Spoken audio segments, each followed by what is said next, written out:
Hello friends, आप सभी का मोस्ट वेलकम है। और देखिए फ्रेंड्स, जैसा कि मैक्सिमम स्टूडेंट की क्वेरी थी कि नेट का एग्ज़ाम कब होगा, उसके बारे में हम डिस्कस करेंगे। और दूसरा हम ये डिस्कस करेंगे कि हमें कैसे तैयारी करना, कैसे जो है आप अपकमिंग एग्ज़ाम को क्वालिफाई कर सकते हो। ओके, तो टाइम को वेस्ट ना करते हुए हम हमारे टॉपिक पे आते हैं। देखिए फ्रेंड्स, मैक्सिमम बच्चों को ये क्वेरी है कि सर एग्ज़ाम जो है वो कब होगा, मई में होगा, जून में होगा, कब होगा। ठीक है, तो सबसे पहले तो मैं एग्ज़ाम की बता देता हूँ बच्चों। जहाँ तक मुझे लगता है कि जो आपका एग्ज़ाम होने वाला है बच्चों, वो आपका जून में एग्ज़ाम होगा। और मार्च के एंड के अंदर जहाँ तक मुझे लगता है कि ये नोटिफिकेशन आपको मिल जाएगा मार्च में ही आपको। और आपका जो है जून के अंदर जो है, मुझे जहाँ तक लगता है इसका एग्ज़ाम हो सकता है। दूसरी बात ये कि आपको अब तैयारी कैसे करनी है। देखिए, वो स्टूडेंट जिन्होंने अच्छे से तैयारी की हुई है उनको मैं कहूँगा एक बार फिर से गो थ्रू हो जाइए एवरी टॉपिक से। क्योंकि ये मान के चलिए कि अगर अभी आप क्या है एग्ज़ाम को क्वालिफाई कर जाते हो, तो ये मान के चलना कि 2024 से पहले जो है बहुत सारी वैकेंसी निकलने वाली, बहुत सारी कॉलेज के अंदर। और आपका अगर नेट या जेआरएफ रहेगा तो ये मान के चलिए आपके सिलेक्शन होने के बहुत ज़्यादा चांसेस बढ़ जाते हैं। क्योंकि 2024 में इलेक्शन होने वाले हैं, तो इसलिए ये इलेक्शन से पहले कोशिश करेंगे कि आपको भर्ती दिलाई। ठीक है, यानी कि अगर आपके पास नेट या जेआरएफ है तो आप सिलेक्शन ले सकते हो। इसलिए क्या है, जी जान लगा दीजिए, मेहनत कीजिए और जहाँ के भी जिस भी स्टेट के फॉर्म निकलते हैं आप उसको फिल कीजिए। क्योंकि अभी फिलहाल टारगेट ये होना चाहिए कि आपको गवर्नमेंट जॉब लेनी है। उसके बाद जहाँ तैयारी करते रहना, बाद में जहाँ जिस स्टेट में आप हो उसके हिसाब से तैयारी करते रहना। ठीक है, और वो स्टूडेंट जिनकी क्या है तैयारी हो गई है अच्छे से, तो उसको टेस्ट पे फोकस करना है। टेस्ट के माध्यम से उसकी कंटिन्यूटी बनी रहेगी। ठीक है, और वो स्टूडेंट जो बिल्कुल बिगिनर है, जिनको कुछ भी नहीं पता है फिलहाल नेट के बारे में, जो नेट की तैयारी करने की सोच रही है, तो उन सभी स्टूडेंट के लिए हम जो है हमारा ऑनलाइन कोर्स लेके आए हैं फ्रेंड्स।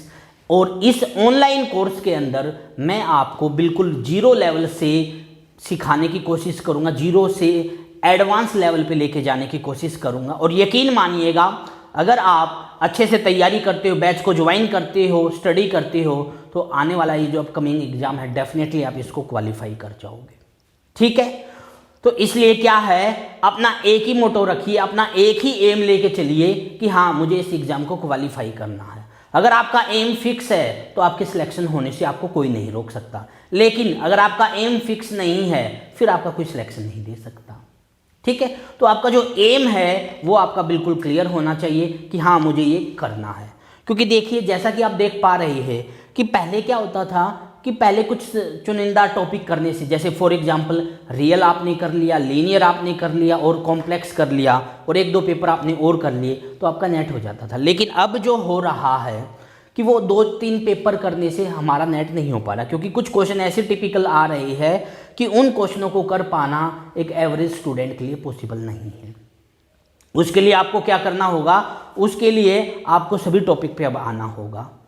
और क्योंकि क्या है, एग्ज़ाम के अंदर हमारा टारगेट ये नहीं है कि हमें रियल सब कुछ करना है या लीनियर में मुझे सब कुछ करना है। हमारा टारगेट ये है जो इजी क्वेश्चन होंगे, चाहे वो किसी भी टॉपिक से हो, चाहे वो आपके रियल के हो या लीनियर के हो या मॉडर्न में हो या फिर आपके अप्लाइड में ओडी, पीडी, सीओवी, इंटेग्रल हो या मार्कोचैनो-स्टैट का कोई इजी टॉपिक हो, तो वो सभी टॉपिक आपको कवर कर लेना है।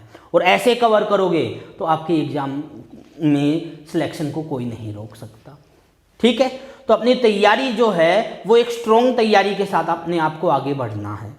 ठीक है, नहीं तो क्या होगा, नहीं तो मैं ये बता देता हूँ, वही होगा कि आपकी एमएससी हो गई और आपके पास जॉब कुछ भी नहीं है। तो इसलिए क्या है, जी जान लगा दीजिए। और एक फिर मैं आपको यकीन दिलाता हूं कि आप अगर नेट की तैयारी अच्छे से करते हो तो आसानी से सिलेक्शन ले जाओगे। अदरवाइज अगर आप ये सोच रहे हो कि सर अब हम बीएड करके पीजीटी टीजीटी की तैयारी कर लें, तो मैं कहूँगा बच्चों उसमें भी नहीं टाइम लगता, ईजी कुछ भी नहीं है। आप ये सोचते हो कि हमसे नेट नहीं हो पाएगा, हमसे तो पीजीटी हो जाएगा, टाइम उसमें भी लगेगा आपको। ठीक है। अगर आपने तैयारी किया ही नहीं है नेट का, आप सोच ही नहीं रहे हो, एक अलग बात, आप पीजीटी की करो या टीजीटी की करो, अच्छी बात है, लेकिन अगर आप नेट की तैयारी करने लग रहे हो और बीच में अगर स्किप करते हो तो कोई फ़ायदा नहीं होगा। ठीक है, ये कहा जाता है कॉन्टिन्यूटी बनाए रखिएगा। कॉन्टिन्यूटी अगर बनाए रखोगे आज नहीं तो कल सिलेक्शन ले जाओगे, लेकिन अगर जैसे ही आप कंटिन्यूटी को छोड़ दोगे ना, सिलेक्शन छूट जाएगा। मैं बहुत सारे बच्चों को, मैं हर बार अपनी वीडियो के अंदर हमेशा आपको मोटिवेट करता हूँ, हमेशा समझाता हूँ अपनी कंटिन्यूटी को ब्रेक मत कीजिएगा। लेकिन क्या है, स्टूडेंट, इवन वो स्टूडेंट अपनी कंटिन्यूटी को ब्रेक कर देते हैं जिनको फाइनेंशियली प्रॉब्लम नहीं है। चलो, जिनको फाइनेंशियली प्रॉब्लम है उसका मैं समझता हूँ कि स्टूडेंट के लिए कंटिन्यूटी बनाए रखना पॉसिबल नहीं होता, लेकिन वो स्टूडेंट जो है अपनी कंटिन्यूटी को स्किप कर देते, जिनको फाइनेंशियली प्रॉब्लम नहीं, वो सोचते हैं एक बार किया स्किप कर दो, अब तो हम कर ही नहीं सकते। लेकिन मैं हमेशा ये कहता हूँ, अगर एक बार आपने एग्ज़ाम दिया और एक बार देने के बाद आपका सिलेक्शन नहीं हुआ और आपने स्किप कर दिया, तो इसका मतलब बच्चों आपके अंदर जुनून ही नहीं है। आप डाटा उठा के देखिए और डाटा के अंदर ये देखिएगा कि 2% भी ऐसे स्टूडेंट नहीं मिलेंगे आपको जो वन टाइम में ही क्लियर कर जाते हैं। तो टाइम लगता है पेपर को समझने में, तो इसलिए माइंड में ये चीज़ मत लेके आइए कि एक ही बार एग्जाम देंगे, एक बार सिलेक्शन हो गया तो ठीक है, नहीं हुआ तो लाइफ टाइम हम करेंगे ही नहीं। ये बैड थिंकिंग है। थिंकिंग ये होनी चाहिए कि जब तक सिलेक्शन नहीं हो जाता, क्या, जब तक सिलेक्शन नहीं हो जाता तब तक इस एग्ज़ाम की तैयारी करते रहेंगे। और होगा क्यों नहीं, जुनून अगर आपके अंदर है उसको करने का, कुछ करके दिखाने का जुनून है, तो आपको कोई नहीं रोक सकता। लेकिन अगर आपके अंदर जुनून ही नहीं है, आपके अंदर इच्छा शक्ति ही नहीं है कि हाँ मुझे कुछ करके दिखाना है, तो हम चाह के भी आपका कुछ नहीं करवा सकते। इसलिए क्या है, अपने अंदर एक जुनून लेके आइए कि मुझे हार्डवर्क करना है, और यकीन दिलाता हूँ जी जान लगा के हार्डवर्क करेंगे, तैयारी करेंगे और सिलेक्शन लेंगे। ठीक है, मुझे नहीं पता आपने एमएससी कहाँ से की, आपने बीएससी कहाँ से की, आपको एमएससी में आपने सीखा है या नहीं सीखा है, बीएससी में सीखा है या नहीं सीखा, लेकिन मैं आपको कोशिश करूँगा बिल्कुल जीरो लेवल से वो सारी बातें मैं आपको एक्सप्लेन करूँ जो आपने बीएससी में या फिर एमएससी में सीखी है या नहीं सीखी है। उन सभी बेसिक पॉइंटों को मैं आपको एक्सप्लेन करूँ, क्योंकि क्या है, नेट निकालना कोई टिपिकल नहीं है कि ये नहीं है कि नेट नहीं निकाला जा सकता, निकाला जा सकता है, वन टाइम में भी निकाला जा सकता है, लेकिन प्रॉब्लम ये है कंटिन्यूटी और बेसिक। हम बेसिक पे कमांड नहीं बनाते, हम ये सोचते हैं यार ये तो छोटी बात है, ये तो हमें आती है, लेकिन जब एग्जाम में पूछी जाती है ना, वही छोटी बात हमें नहीं आती, और छोटी छोटी बातों से ही बड़ी बात बन जाती है। कहा जाता है एक एक क्वेश्चन इंपॉर्टेंट होता है, ये नहीं है कि कई बार बच्चे क्या करते हैं, 1 महीना 2 महीने तक तो हार्डवर्क करेंगे, उसके बाद कंटिन्यूटी को छोड़ देंगे। ठीक है, अब मैं आपको यकीन दिलाऊं, मेरे कई स्टूडेंट, अभी मेरे पास 4 या 5 मेरे पास ऐसे स्टूडेंट आए हैं जिन्होंने आईआईटी से एमएससी की हुई है, और सबसे अच्छी बात, मैं उनको सॉल्यूट करता हूँ, सबसे अच्छी बात मुझे उनकी ये लगती है, जब उन्होंने फर्स्ट टाइम पे यही कहा था मुझे कि सर देखिए हमने आईआईटी का टैग जरूर लिया है, लेकिन हमारे अंदर वो नॉलेज नहीं है कि हाँ हम वहाँ गए हैं, लेकिन किसी वजह से, चाहे आप लैंग्वेज बैरियर कह लीजिए या कोई भी बैरियर कह लीजिए, उसकी वजह से उनको वो नॉलेज नहीं मिल पाई है। ठीक है, तो इसलिए क्या है कि वो तैयारी कर रहे हैं और अच्छी तैयारी कर रहे हैं। वही चीज़ मैं आपको कहूँगा, अगर आप तैयारी कर रहे हो, हार्डवर्क कर रहे हो, ठीक है, तो कोई भी बैरियर आपके सामने नहीं आ सकता, चाहे वो आपका लैंग्वेज बैरियर हो, चाहे वो मनी प्रॉब्लम हो, ये कोई भी आपके सामने नहीं आएगी। देखो सबको प्रॉब्लम होती है, स्ट्रगल सबकी लाइफ में होता है, कामयाब वही होता है जो स्ट्रगल से ऊपर उठ के सोचता है। अदरवाइज क्या होगा, अदरवाइज ये होगा कि काश हम ये कर लेते, काश हम ये कर लेते, काश ऐसा हो जाता, और फिर कुछ नहीं होता है। अब रिसेंटली 1-2 जानकार है, मेरे स्टूडेंट है जिनका सिलेक्शन हुआ, और बहुत अच्छा लगता है मुझे ऐसे कि ऐसे गरीब बच्चे जो हार्डवर्क करते हैं और सिलेक्शन ले जाते हैं। और अब मैं आपको प्रेशराइज इसलिए कर रहा हूं बच्चों नेट निकालने के लिए कि 2024 में बहुत ज़्यादा वैकेंसी आने वाली है इलेक्शन से पहले। अगर आपने अच्छे से तैयारी की हुई है, अच्छे से हार्डवर्क किया हुआ है, आप सिलेक्शन ले जाओगे। क्योंकि क्या है, ये मान के चलो अगर अब नहीं किया, ये नहीं पता दोबारा फिर वैकेंसी कब आए। अब तो 101% आने के चांसेज है, आएगी वैकेंसी, क्योंकि इलेक्शन का टाइम है, लेकिन बाद में कब होगा कुछ नहीं कह सकते।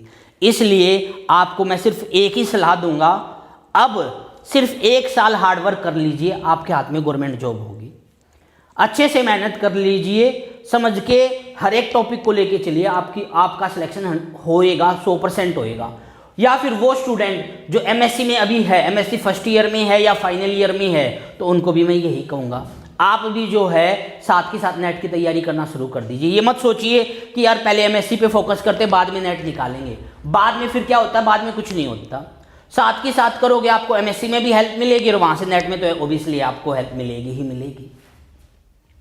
और इसका जो टॉपिक है, अगर आप कंटिन्यूटी से करते हो तो आसानी से आप कवर कर सकते हो। ये नहीं है कि आप सिलेबस कवर नहीं कर सकते, लेकिन कंटिन्यूटी से करोगे तो सिलेबस को कवर किया जा सकता है।